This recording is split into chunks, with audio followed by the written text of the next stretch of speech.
So we are talking about rectum. The meaning of the word rectum is straight in human beings.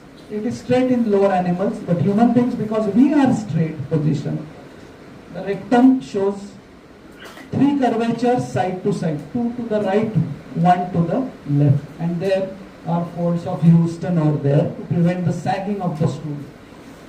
And there are two anterior-posterior curvatures, one concave along the S3, S4, S5 vertebra where the rectum starts, and next is when it turns into anal canal, okay, and that is 2 to 3 centimeter below the tip of the coccyx. That's what the extent of the rectum is.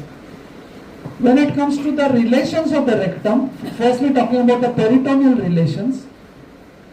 In the peritoneal relation, upper one-third it is related to covered by peritoneum anteriorly and laterally.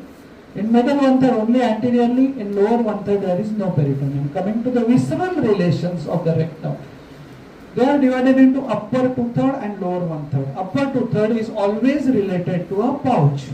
That pouch may be a rectovesical pouch in case of males where there are coils of intestine, or rectouterine pouch in case of females where there are in this.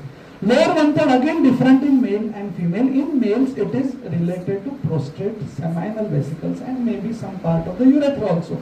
In females it is related, the lower one-third is related to maybe the terminal part of the cervix, the vagina, and the urethra also.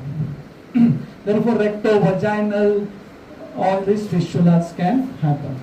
Blood supply of the rectum is from superior rectal artery, which is continuation of inferior mesenteric, and also from middle and inferior rectal arteries. Venous drainage is into superior rectal vein, and which ultimately goes to the portal vein, and also by middle and inferior rectal veins. Now they go to the systemic. So again a site of portocaval anastomosis. Lymphatic drainage, lower part, upper part into internal iliac, lower part into superficial inguinal lymph nodes. So they can be enlarged then.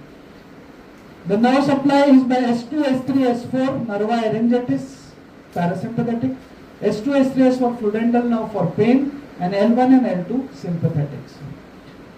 Supports of the rectum mainly perineal body, pelvic diaphragm, and lateral ligament of the rectum, and also the anterior and posterior there are fascia. Posterior fascia connects it to the sacrum. Functionally the rectum has upper half which kind of stores the stool, but when that stool sags into the lower half, it is distension which leads to the reflex. Applied anatomy, congenitally, because it develops from the cloaca